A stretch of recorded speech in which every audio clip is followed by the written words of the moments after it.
Hey everybody, Dr. Scott Keller, Synergy Chiropractic Spine and Joint Center, but obviously today I'm just in my garage.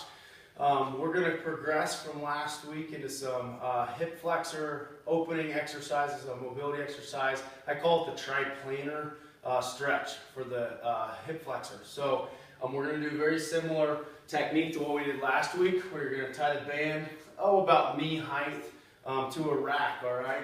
And then what I'm going to have you do, step through, just like we did last week, put that band up around in your butt crease or as high as you can get it in there. You're going to step back. So there's quite a bit of tension on the band, okay? So the purpose there is to pull that femur forward to get that stretch on the front of the hip. And I'm going to have you guys go ahead and kneel down again today. Last week what we did with the hip flexor banded stretch was just contract our core, squeeze our glutes to really feel it deep in that hip, okay? Keep that neutral spine. We're going to do the same thing today, but now we're going to add some motion to it. So it's very important whenever possible to stretch a muscle or a soft tissue in multiple directions, because obviously we move and function in multi-planes, okay? So last week we stretched, and we're really stretching that hip flexor kind of in a forward, backwards, or a sagittal plane is what we call it. Today we're going to add some rotation and some lateral bending. So two more planes of motion that are really important to fully mobilize the front part of that hip.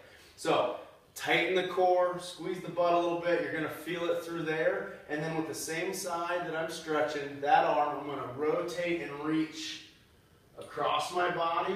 I'm going to hold it for 2 or 3 seconds and then come back to that start position. Never losing that engagement in my core. I'm just increasing the stretch by rotating basically my trunk and my shoulders. I'm not moving my hips at all. The hips are staying solid, just moving rotation through my trunk.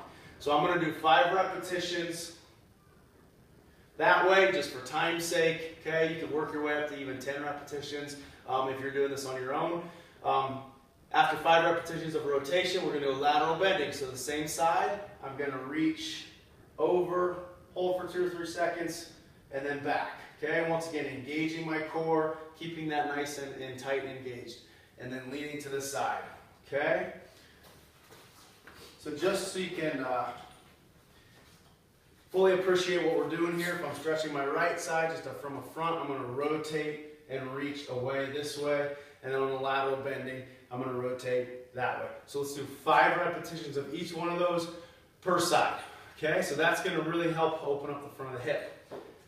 Now, last week, the dead bug with overhead resistance was the exercise we did. So if you want to grab a 10-pound plate again, if that was too heavy for you or it was too challenging, you can use a lighter weight or no weight at all. You could use a PVC pipe. You could just use your arms. It doesn't matter really. But we're going to add one more progression on this today. Now, I want to emphasize or re-emphasize some of the points of the dead bug.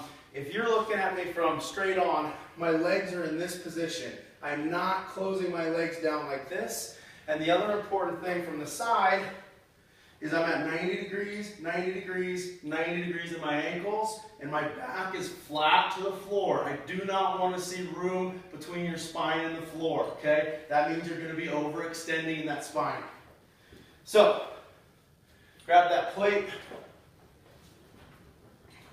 up in the dead bug position, okay? So, you're basically doing a squat, but you're just holding it at about 90 degrees, okay? That's the position you should think about your legs being in. My core is engaged, rib cage down, back flat to the floor.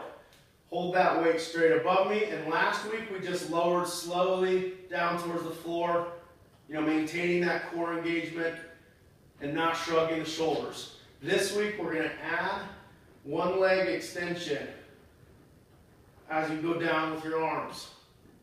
Okay, just go down as far as you can, and up, hold, and then switch to the other leg, down, hold, and up.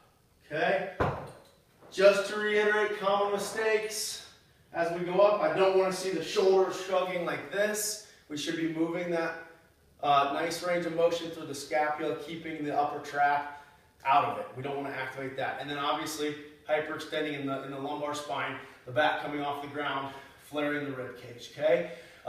One other another common thing that people will do with this, because it is a challenging exercise, all these stability exercises for the core, is they'll hold their breath the whole time.